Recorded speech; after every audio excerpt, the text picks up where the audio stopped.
नमस्कार। आज देश की तमाम फटाफट खबरों में आपका स्वागत है। खबरों के लिए आप हमारे चैनल को सब्सक्राइब कर सकते हैं, तो इसलिए आपसे निवेदन है कि यदि आपने हमारे चैनल को सब्सक्राइब नहीं किया है तो कृपया समाचारों के लिए, न्यूज़ के लिए आप हमारे चैनल को सब्सक्राइब कर सकते हैं। तो बढ़ते हैं खबरों की ओर।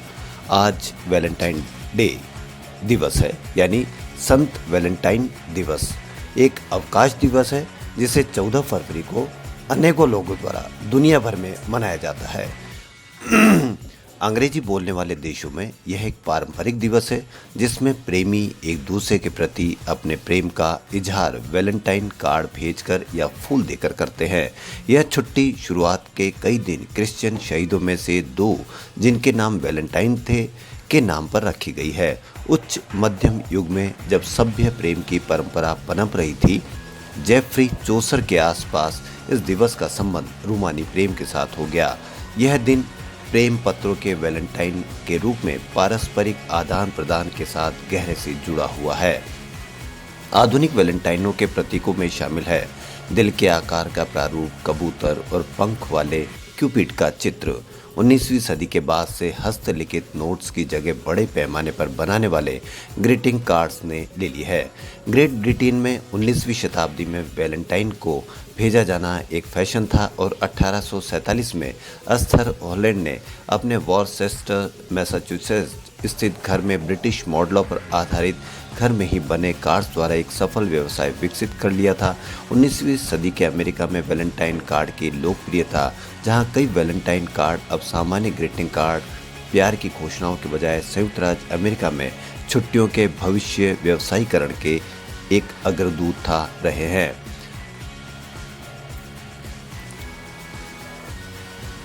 अमेरिका ने ग्रीटिंग कार्ड एसोसिएशन का अनुमान है कि लगभग 1 अरब वैलेंटाइन हर साल पूरी दुनिया में भेजे जाते हैं, जिसके कारण क्रिसमस के बाद इस छुट्टी का कार्ड भेजने वाले दूसरे सबसे बड़े दिवस के रूप में जाना जाता है।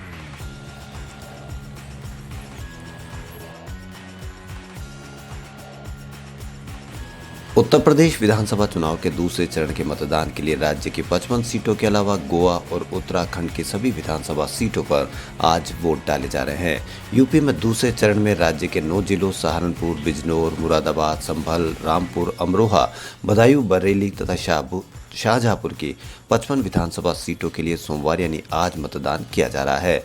कोविड-19 प्रोटोकॉल का पालन करते हुए चुनाव करवाए जा रहे हैं। वहीं गोवा विधानसभा की 40 सीटों के लिए सोमवार यानी आज ही वोटिंग की जा रही है। इन सीटों के लिए 301 उम्मीदवार चुनाव मैदान में है।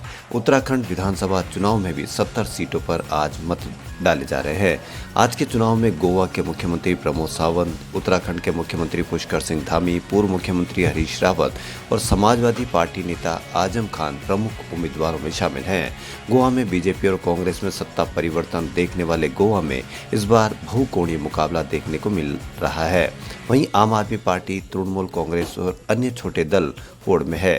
महिला मतदाताओं की सुविधा के लिए राज्य में 100 से अधिक महिला मतदान केंद्र बनाए गए हैं।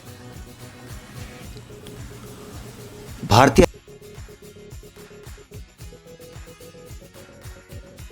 अंतरिक्ष अनुसंधान संगठन के 2022 के पहले प्रक्षेपण अभियान के तहत PSLV-C-52 के जरिए धरती पर नजर रखने वाले उपग्रह EOS-4 को लॉन्च किया गया।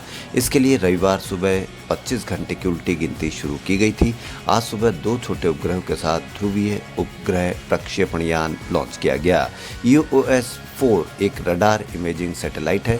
EOS-4 कृषि, वानिकी, वृक्षारोपण, मिट्टी की नमी और नल विज्ञान तथा बाढ़ मानचित्रण जैसे अनुप्रयोगों एवं सभी मौसमी स्थितियों में उच्च गुणवत्ता वाली तस्वीर प्रदान करने के लिए डिज़ाइन किया गया है। EOS-04 का वजन 1710 किलोग्राम है।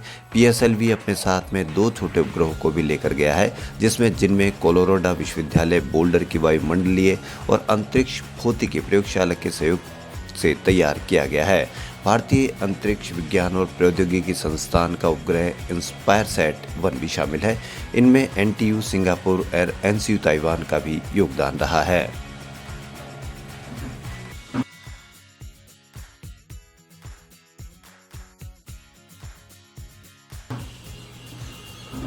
उत्तर प्रदेश में विधानसभा चुनाव के लिए दूसरे चरण की वोटिंग के साथ साथ आज गोवा के लिए भी सबसे बड़ा दिन है। गोवा की 40 सीटों के लिए मतदान किया जा रहा है। इन सीटों के लिए 301 उम्मीदवार चुनाव मैदान में हैं।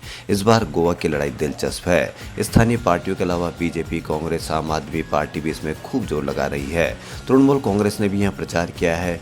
गोवा के दिवंगत मुख्यमंत्री मनोहर पर्रिकर के बेटे उत्पल पर्रिकर भी सुर्खियों में है, जहाँ भाजपा, कांग्रेस और आप उम्मीदवारों के बीच चुनाव में कांटे की टक्कर देखी जा रही है। गोवा विधानसभा की 40 सीटों के लिए वोटिंग की जा रही है। इन सीटों पर 301 उम्मीदवार अपनी किस्मत आजमा रहे हैं। चुनाव आयोग के आंकड़ों के अनुसार पणजी में 22,408 पंजीकृत मतदाता हैं, जिनमें 10,531 पुरुष और 11,877 महिलाएं हैं।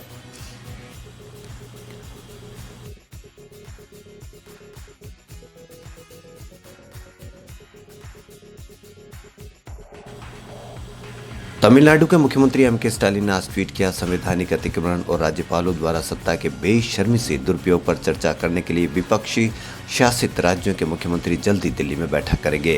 उन्होंने कहा कि इस मामले को बंगाल की मुख्यमंत्री ममता बनर्जी ने हरी झंडी दिखा दी है। उन्होंने बैठक का सुझाव दिया था। स्टालिन के ट्वीट किया, प्रिय दीदी ममता बनर्जी ने मुझे गैर भाजपा शासित राज्यों के राज्यपालों द्वारा सत्ता के दुरुपयोग पर अपनी चिंता और पीड़ा साझा करने के लिए फोन किया। उन्होंने गैर भाजपा शासित राज्यों के मुख्यमंत्रियों की बैठक का सुझाव दिया। उन्होंने दूसरी पोस्ट में लिखा कि मैंने उन्हें राज्य की स्वायत्ता बनाए रखने के लिए डीएमके की प्रतिबद्धता का आश्वासन दिया है। विपक्षी मुख्यमंत्रियों का सम्मेलन जल्द ही दिल्ली से बाहर होगा। दिल्ली, छत्तीसगढ़ और गोवा में राज्यपालों, उपराज्यपालों और मुख्यमंत्रियों के बीच तनातनी की खबरें सुर्खियों में बनी रही है। ममता बनर्जी के नेतृत्व वाली राज्य बंगाल में भी हालात ऐसे बन रहे हैं। राज्यपाल और मुख्यमंत्री के बीच कई मुद्दों पर तीखी नोकझोंक हुई है।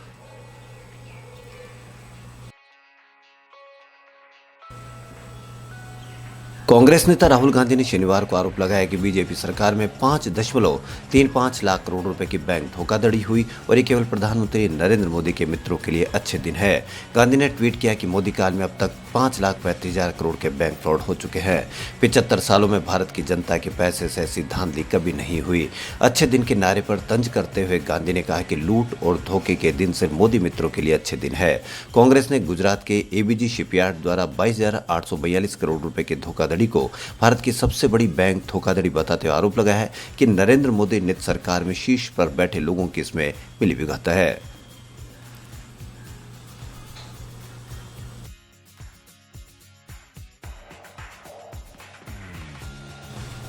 कमजोर ग्लोबल मार्केट के बीच भारतीय बाजार की शुरुआत आज भारी गिरावट के साथ हुई। सोमवार सुबह 1163 पॉइंट टूटकर 56,989 अंक पर पहुंच गया। इसमें निवेशकों के पहले मिनट में 5 लाख करोड़ रुपए का घाटा हुआ। आज सेंसेक्स शनिवार 1432 अंक नीचे 56,720 पर खुला था। सेंसेक्स के 30 शेयर में केवल टीसीएस बढ़त में, बाकी 29 शेयरों में गिरावट है।